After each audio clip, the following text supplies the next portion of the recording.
The blood rushed to my fingertips as I stared at the glowing laptop screen, a sickening heaviness sinking deep into my chest. The cursor blinked at me like it was mocking my panic. This machine wasn't just some electronic toy, it was my life, my future, the only bridge I had to prove to the world that I could be something more than what my family thought of me. And then, in one careless, cruel moment, everything I had worked for was gone.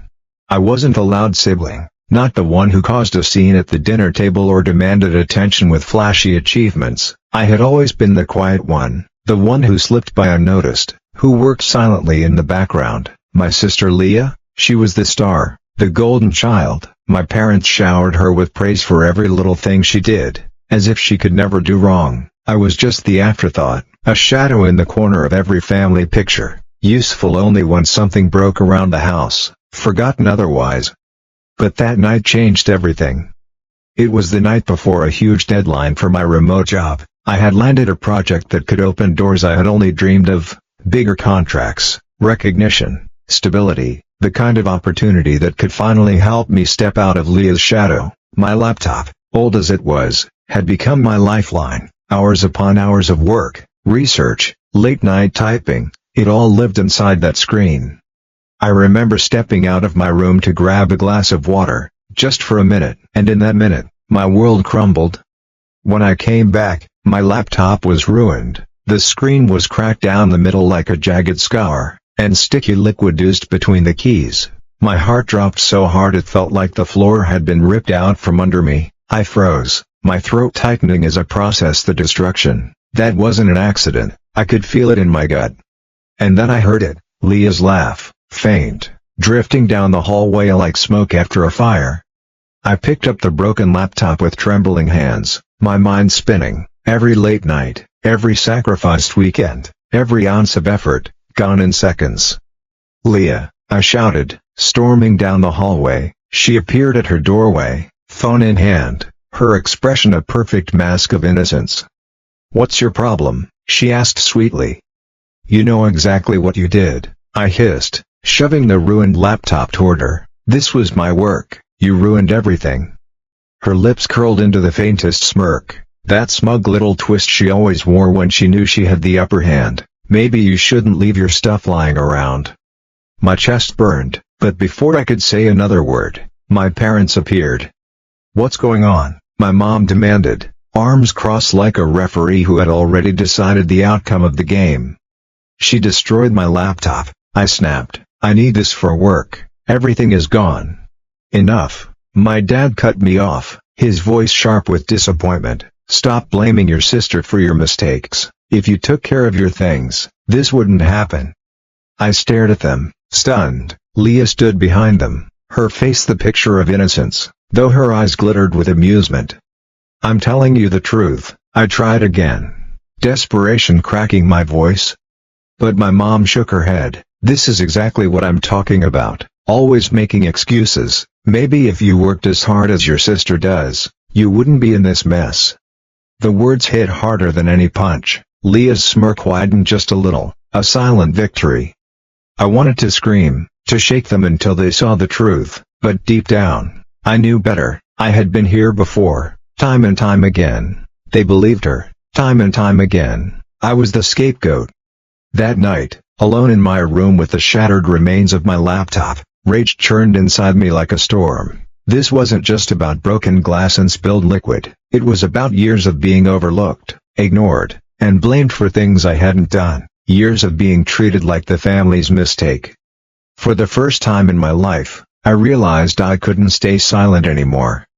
But revenge, I told myself, wouldn't be loud. It wouldn't be screaming matches or slammed doors. It would be quiet, patient, surgical. I didn't need to destroy Leah, I needed to prove that I couldn't be destroyed.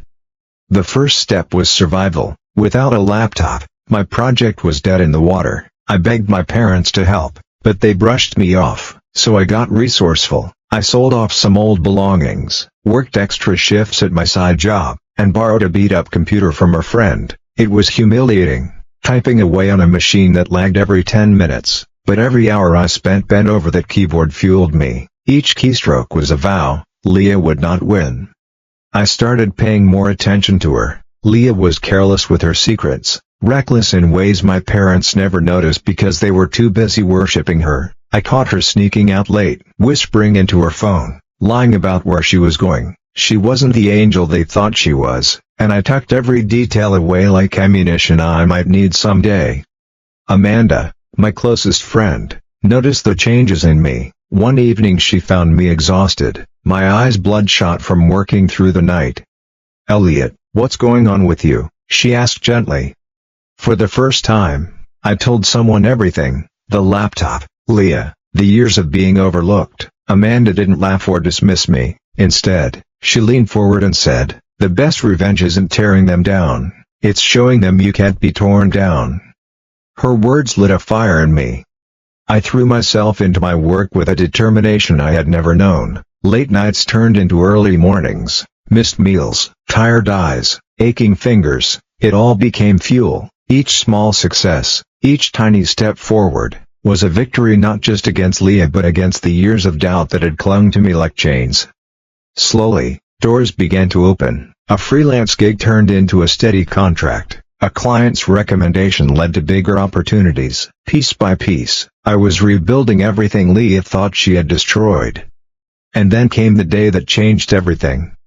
One of the companies I had been freelancing for invited me to present my project at a professional event. I didn't invite my family, but word got around, and they showed up anyway. I spotted them in the back row, my dad with his arms crossed, my mom whispering to Leah with that same smug tilt to her chin.